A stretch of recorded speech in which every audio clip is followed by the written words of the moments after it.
Okay, good morning, Nagablog. So, let's continue our discussion. Ito, isisingit ko lang dun sa, wala ito sa notes na marireceive ninyo. Pero, it's very important for us to know this kasi, okay, kailangan kasi natin itong maintindihan din at malaman.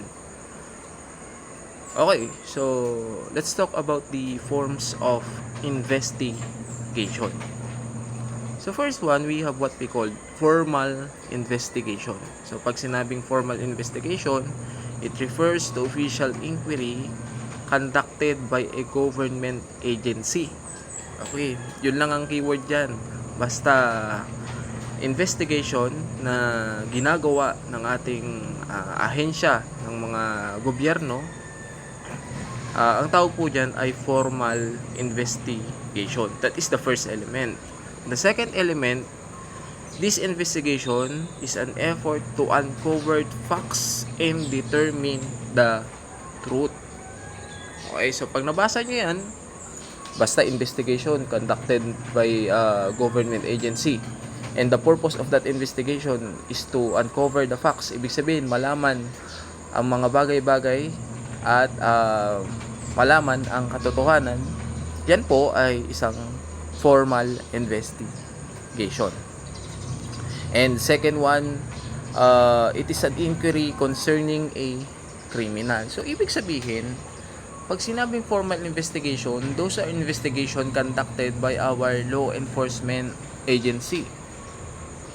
Okay, kagaya po ng National Bureau of Investigation, kagaya po ng Philippine National Police, kagaya ng Philippine Drug Enforcement Agency, kagaya po ng Bureau of Fire Protection, at napakarami pa pong iba.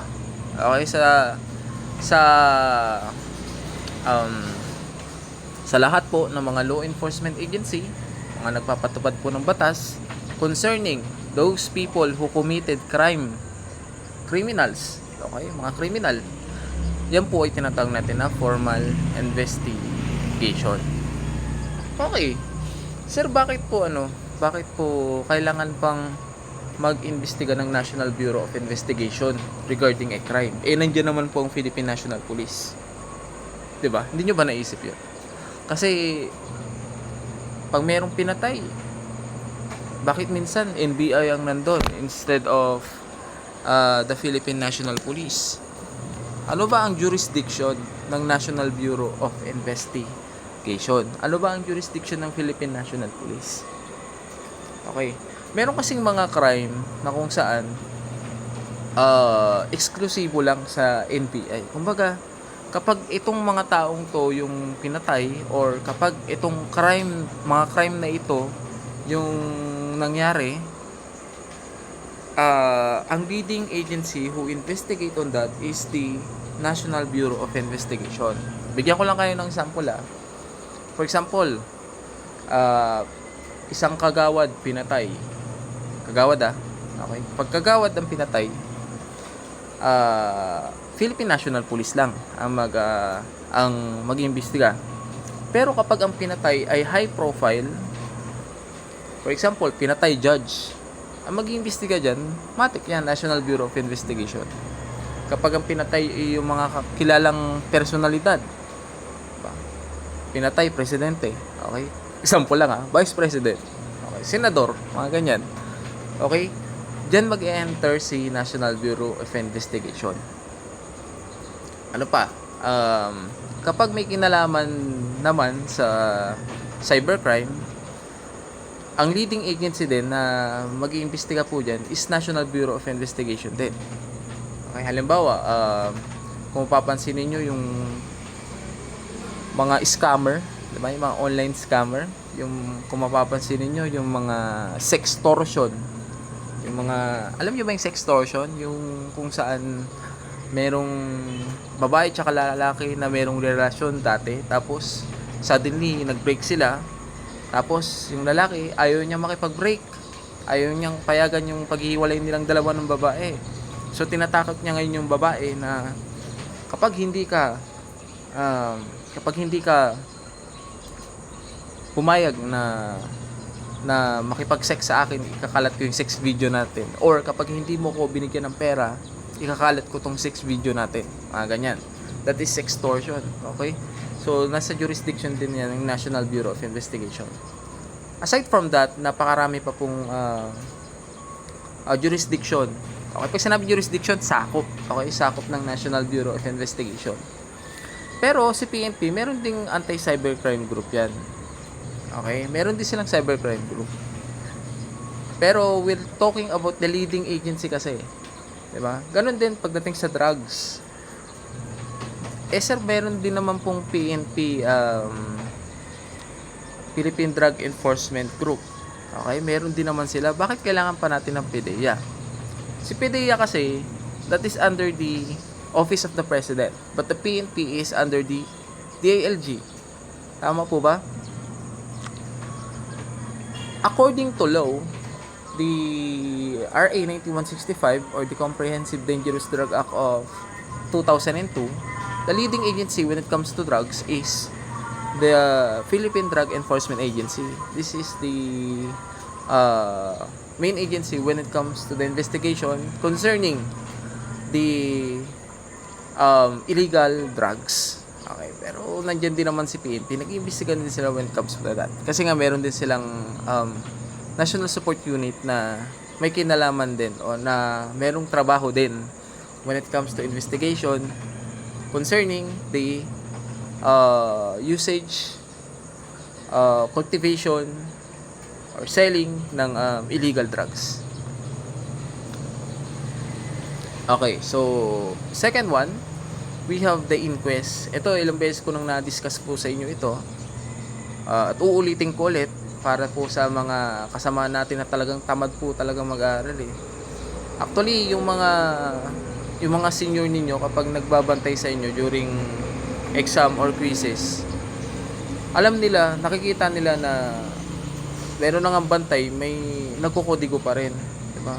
Please lang, pag ganyan yung ginagawa nyo, diloloko nyo yung sarili ninyo. Pero tsaka na natin problemahin yan. Tsaka ako na po problemahin yan. Kayo, kung kailan kayo magtitino, it's up to you. Pero I'm telling you, when it comes to finals, hindi kayo tatagos kapag hindi kayo nag-aaral ng maayos. Hindi nyo magugustuhan yung setup ng classroom natin to determine kung nag-aral ka ba talaga sa subject na ito or hindi. Okay? Hindi ko hindi ako nagbabagsak, totoo yan. But I'm not going to tolerate those students na umaasa lang sa kopya, umaasa lang sa bahala na. Okay, tingnan natin pagdating sa finals. So, second one, we have inquest. So, when we say inquest, it is an effort to search the basic cause of an incident such as the commission of a crime. Pag inquest kasi, it is only applicable if there is a warrantless arrest o yung tinatawag natin na in flagrante delicto. 'Di ba? Nangyayari lang naman ang warrantless arrest kapag merong caught in the act of committing crime.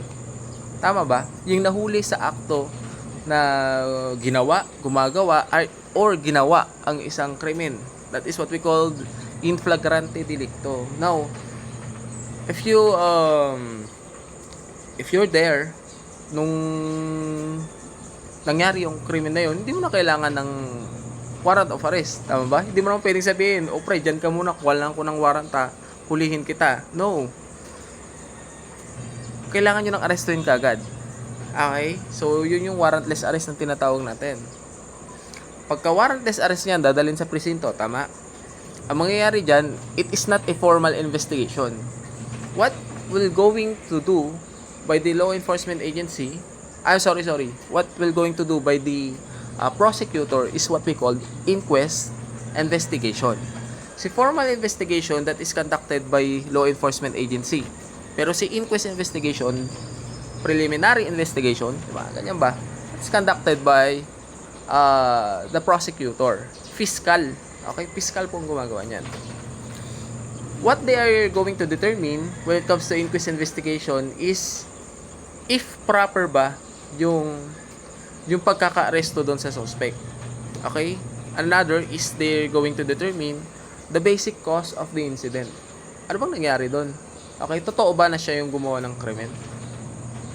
Okay? Mabilisan po yan. Mabilisan po yung inquest investigation. Why? Because according to Article 125 of Revised Penal Code, there is specific time na dapat habulin para masampahan kagad ng kaso yan. 'Di ba? Na-discuss ko na last meeting, which is the 12 hours, 18 hours, or 36 hours. Okay. Next, third one pangatlo na tayo Inquisition. So, Inquisition, wala na ito ngayon. Hindi na yan nangyayari ngayon. When we say Inquisition, that is a more historical description than a current usage to describe any penetrating investigation concerning religious issue. Okay, ito yung may mga kinalaman po sa mga religious issue. Yung may kinalaman po sa mga religion. Nangyari po itong Inquisition during the Spaniards or the Spanish colonization dito sa atin sa Pilipinas. Na kung saan, if they are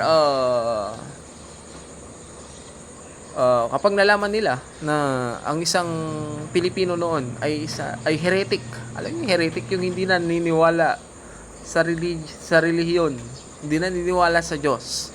Nagkakaroon po ng investigation diyan kung totoo ba yung paratang laban doon sa Pilipinong yon. Okay? Pero yung investigation na yon is one-sided. Ano po, one-sided lang po. Ibig sabihin, kahit na magkaroon ng investigation, still magiging guilty pa rin yung Pilipino na yon of being a heretic. Kumbaga, wala pong nadidismiss na kaso dyan kahit na mag-imbestiga pa sila. Okay, yun yung tinatawag natin na Inquisition. Diba?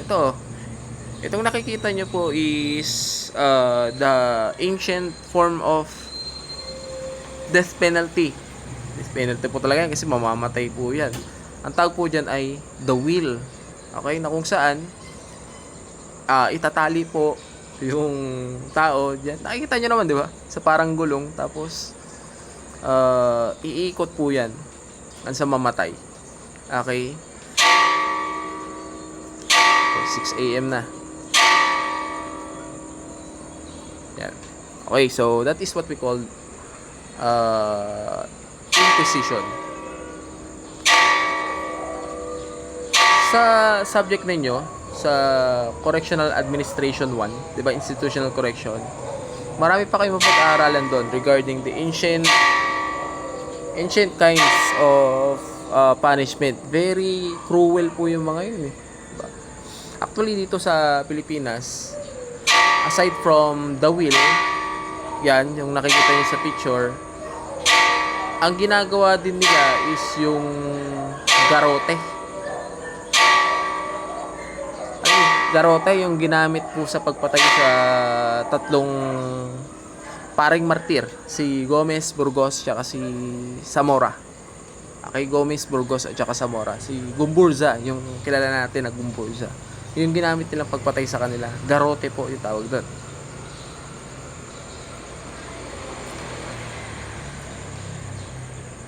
Okay, next one, fourth, okay, pang-apat na to, di ba? Research.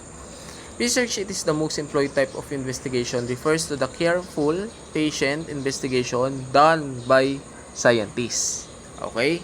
So, una, formal investigation done by law enforcement. Inquest investigation done by the prosecutor. Inquisition done by Spanish. And research, it is done by the scientists. Okay, scientists or scholar. Ibig sabihin yung mga scientists natin, just like Cesar Lombroso, diba? Cesar Beccaria, Rafael Garufalo, diba? Yan yung mga scientists natin before concerning the study of criminology, isn't it? Ang tawag po dun sa ginawa nila is research. Okay? Pati mga scholars, research din ang tawag dun. Yung gagawin ninyong thesis pag 4th year na kayo, that is thesis. That is what we call research also. So, pag sinabing research, yan po yung alamin po yung mga bagay-bagay, di ba? Regarding to the cause of the problem. So, the most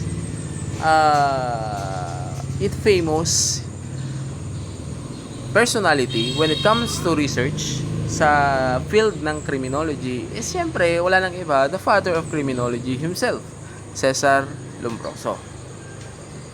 Si Cesar Lombroso, naniniwala siya yun dun sa tinatawag natin na born criminals, tama? Born criminals, criminoloids, tsaka insane criminals. Pag sinabing born criminals, ito review lang pero I'm sure na na-discuss na sa inyo ito nung introduction to criminology ninyo. Pag sinabing born criminals, sila po yung mga criminal na kung saan meron po silang tinatawag na physical anomaly. Okay? Physical anomaly o yung tinatawag natin na atavistic stigmata. Okay, ulitin ko physical anomaly or also known as atavistic stigmata. Ito yung tinatawag natin na atavis. Concerning na kung saan yung tao na yon wala pa man din siyang ginagawang krimen, nakita lang sa kanyang physical na anyo, di ba? May mga physical figures or picture siya na kung saan pag nakita daw ni Lombroso na meron kang ganitong klaseng physical features, ikaw ay isang kriminal. Takin mo, wala ka pang ginagawa. Itsura mo pa lang, pwede nyo na sabihin, kriminal ka, di ba? Mga ganyan. Ganyan yung banat po dyan. Okay? Hindi po yung trip-trip lang ni Lombroso. Yes, hindi po yung trip-trip lang. Kumbaga, siyempre kung iisipin mo, grabe naman to, napaka-judgmental naman. Porket mukha akong unggoy, criminal na ako. Kasi actually, yun yung sinasabi ni Cesar Lombroso na kapag ang isang tao ay merong physical features na kagaya ng sa unggoy, siya po ay born criminal. Okay? Siya po ay may malaking tsansa na gumawa ng isang krimen. Tignan nyo mga katabi nyo, baka mukhang unggoy yan. Okay? According to Cesar Lombroso, malaki ang tsansa na maging criminal yan. Diba? Tignan nyo naman. Tignan nyo. Okay? Pero sige nga, sabi ko nga, hindi po yan trip-trip lang. Meron pong ginawang pag-aaral dyan. At ang tawag po doon ay research. Actually, Cesar Lombroso is a doctor po. Doktor po siya. Okay, doktor po siya sa isang asylum. Pag sinabing asylum, yan po ay isang lugar na kung saan diyan dinadala yung mga may problema sa pag-iisip. Okay, yung mga may problema sa pag-iisip na gumawa or may potential na gumawa ng isang krimen. 'Di ba? Kumbaga ito yung mga psychotic. Iba po yung mental hospital. Yung mental hospital, kadalasan ang nilalagay po dyan is yung mga merong schizophrenia. Schizophrenia, yung mga in terms of Pangasinan is impatog at bulan. Diba? Pero hindi po sila nananakit. Okay? Hindi po sila nananakit. Itong nilalagay sa asylum, ito po talaga yung kung napanood nyo na yung sa wrong turn, yung mga tao doon sa wrong turn. Diba? Yung talagang meron silang murderous intent. Diba? Yung pagpatay sa kanila ay napakasimple lang. Yung mga parte ng katawan, diba? Kinakain pa nga nila yung mga parte ng mga katawan ng pinapatay nila. Yun yung dinadala sa asylum. Ngayon, ang ginawa po ni Cesar Lombroso, pinag-aaralan niya po yung mga tao na nandun. Kung as far as I know, umabot sa 200. Okay? Mantakin mo, 200 na tao yung pinag-aralan niya, yung bungo. Okay, yung bungo ng tao. Kasi, accordingly, kapag ganito yung itsura ng bungo mo, yung bang may butas, kagaya ng sa unggoy, ganyan yan, may butas po yan. Hindi po yan binutas. Talagang may butas po yan. Kung may butas po yung bungo mo, kagaya ng nandiyan sa picture, you are a born criminal. Okay, yan ang pinakamatinding, yan yung pinaka mataas na pruweba na ikaw ay isang born criminal. Kasi karamihan po ng mga dinadala dun sa asylum, ganyan po yung itsura ng bungo nila. And the first person or individual na pinag-aralan ni Cesar Lombroso to prove his study is si Joseph Villela. Yan yun, si Joseph Villela. Okay? Okay, next one. The fifth. Okay, pang-5. investigative reporting. So, investigative reporting, relatively speaking, in a recent type of investigation pursued by the members of the press. Ibig sabihin, sa investigative reporting daw, it is conducted by the reporter, yung mga newscaster. Okay? Sino ba yung mga kilala niyo mga reporter at newscaster? Sa Jessica Soho, di ba nagkakandak sila ng sarili nilang investigation? Ang tawag po dyan ay investigative reporting. Ang investigative reporting po, that is designed to satisfy two purposes. First one, to attract readers or viewers. 'Di ba? Mapapansin niyo, yung mga reporter natin, yung mga newscaster natin, hindi nila i-cover yung isang issue dahil nilang walang pakialam yung mga tao.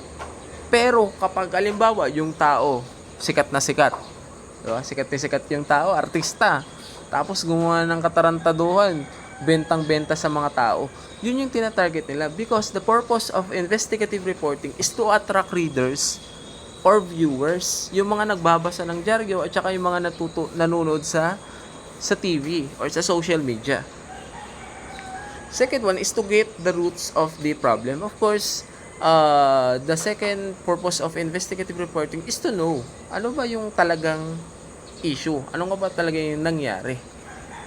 Sometimes, hindi lang po kasi nagre-relay si newscaster, si reporter sa mga binabato ng mga law enforcement agency. For example, nag-conduct ng investigation si NBI, pero si reporter magkakandak din ng sariling investigation yan. Sir, hindi ba bawal yun? Hindi bawal yun. Okay? Nasa kanila lang po kung gusto nila mag-conduct, pero very limited. Meron ding mga pagkakataon na hindi rin nila pwedeng gawin yung mga bagay-bagay. 'Di ba? Kasi hindi naman nila trabaho talaga 'yun. Halimbawa, kung ni-restrict sila nakausapin yung isang suspect, 'di ba? Pinagbawalan sila na kausapin yung suspect, interviewin yung suspect, wala silang magagawa.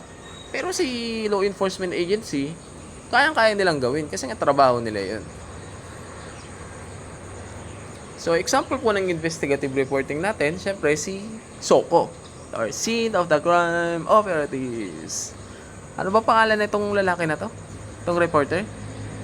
Gas Abelgas. Okay, si Gas Abelgas. Yung SOCO, yung Scene of the Crime Operatives, palabas yan. 'Di ba?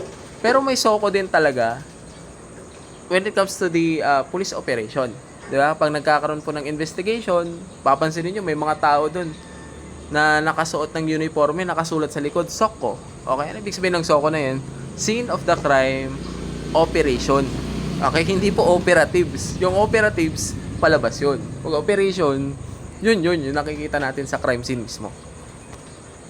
Eyewitness, di ba? So, itong eyewitness, maganda rin to kasi nagkakaroon po ng documentary. Yung mga bagay-bagay. Yung mga akala natin simpleng bagay lang, ang ginagawa ng mga eyewitness, itong mga reporter na ito, they deepen the issue. Kumbaga, talagang inaalam nila yung sanhi kung bakit nangyayari yun. And then, syempre, nandyan si Tulfo.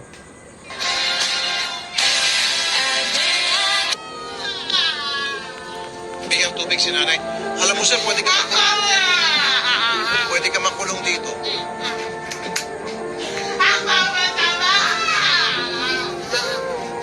Kaya po...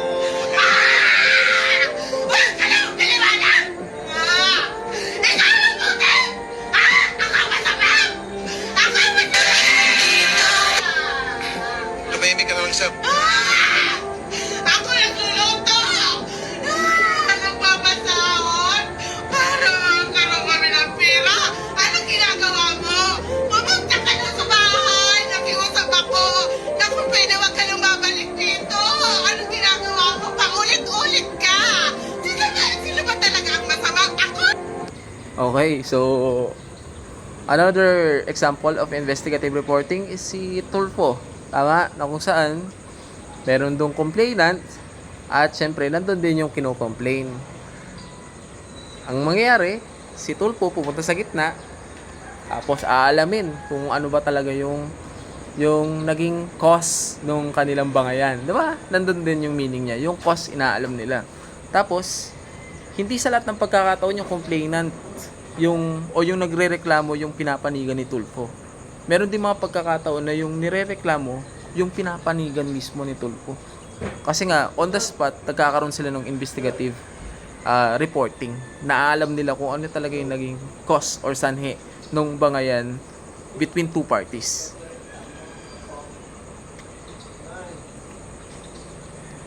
Okay, hapyawan lang natin si Japanese Kempeitai. So itong mga taong ito, yung umiiral during the time of Japanese colonization. Napaka brutal po ng mga sundalong ito. By the way, kahit pag sama-samahin natin lahat ng krimen na nangyari sa history ng Pilipinas, wala pong tatalo sa ginawa ng Japanese Kempeitai.